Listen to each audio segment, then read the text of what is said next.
Welcome, traveler, to the site of the legendary Battle of Marathon. In 490 BCE, 600 Persian triremes landed on a beach 35 kilometers north of Athens. Standing in their way were 11,000 hoplites led by the prestigious Athenian general Miltiades. The Persian forces outnumbered the Greeks approximately 5-1, and yet the smaller force managed to push back their would-be conquerors. The Battle of Marathon was a major turning point in the Greco-Persian Wars, and the Athenians' victory would be celebrated for many years. The modern-day distance-running event is named a marathon in memory of a soldier from the battle who ran back to Athens to announce their victory, though whether this is real or legend is uncertain.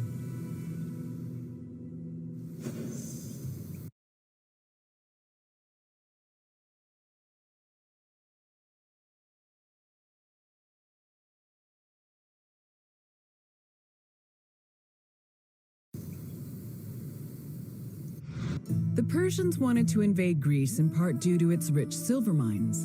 In 545 BCE, they came closer to this goal after their victory over Croesus, the king of Lydia. The victory forced some Greek populations in Asia Minor to surrender and gave the Persians a solid foothold to carry out a large-scale invasion. In 494 BCE, the city of Miletus revolted against its Persian rulers. They were aided by Athens and the nearby city of Eretria, and even burned down an important Persian temple. The Persian king Darius was enraged by their sacrilege, and in 491 BCE sent messengers to the Greek cities demanding their submission. Athens and Sparta killed the Persian messengers, goading Darius to invade. The Persians began their attacks, first capturing the city of Naxos and enslaving its inhabitants, then taking the city of Eretria. Filled with confidence from their string of victories, the Persians set their sights on Athens.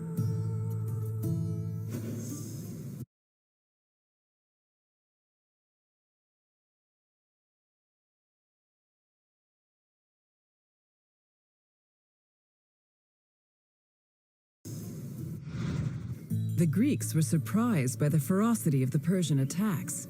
Seeking aid against the upcoming invasion, Athens was forced to appeal to other cities for help.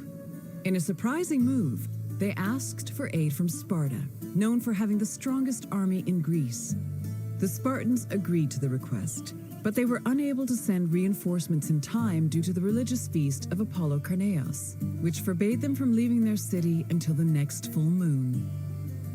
The only extra help Athens managed to acquire was from the small Boeotian city of Plataea, which sent an additional 1,000 hoplites.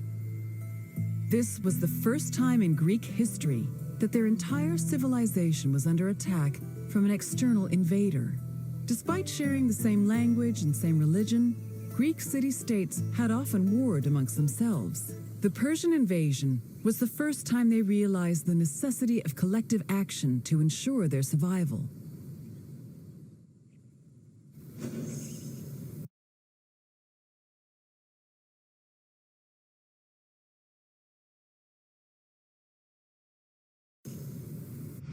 The Persian fleet originally planned to land at the port of Phaleron. However, the exiled Athenian tyrant Hippias, who sided with the Persians, advised them to land at Marathon instead, where it would be easier to deploy cavalry. The Athenians were unaware of the Persian battle plans and left Marathon undefended. This allowed the Persians to quietly set up camp on the beach, while Athens scrambled to mount a defense.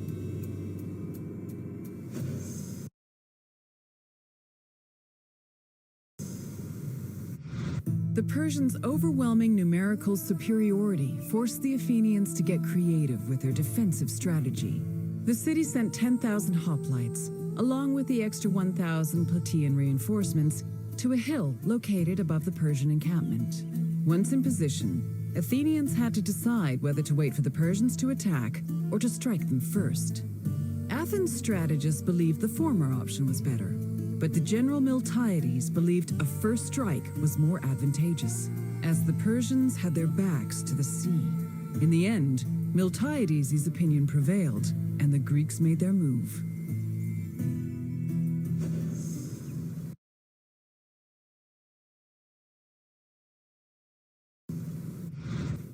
According to Herodotus, the Greek forces charged at the Persians without archers or cavalry. The Persians were unprepared for what they saw as an act of madness. While they were able to hold the Greeks back at first, they were eventually pushed back to their ships and forced to retreat.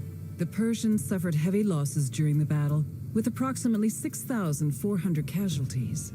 The Athenians, on the other hand, only lost 192 soldiers. The victory at Marathon was considered miraculous.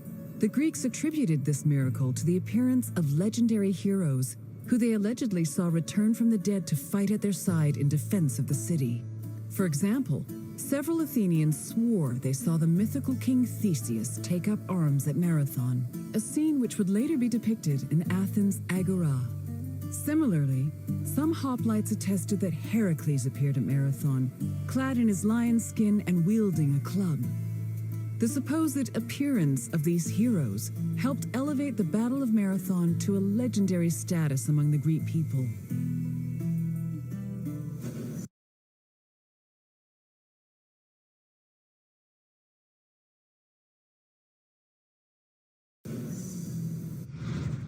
After the Persians fled Marathon, they tried to invade Athens by way of the Bay of Phaleron. However, this gave the Athenians time to return to their city and mount a proper defense. Fearing further losses, the admiral of the Persian fleet called off their attack, and the Persians returned to their empire.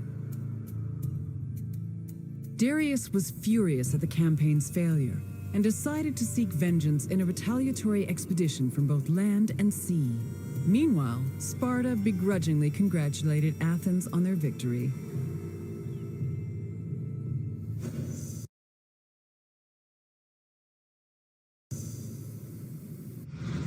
The victory at Marathon marked the beginning of a new era for Athens. According to Herodotus, Athens' success at pushing back the Persians ranked them first in the ongoing competition between the Greek city-states. The Athenians immortalized their prestige by erecting monuments in both their own city and in Delphi. The Battle of Marathon was also perceived as a blow against tyranny. Tyranny went from being perceived as a simple flaw in authoritarian excess to major treason against the homeland, a sin that rulers would take great pains to avoid being accused of. This helped consolidate the institution of democracy for the next 2 centuries.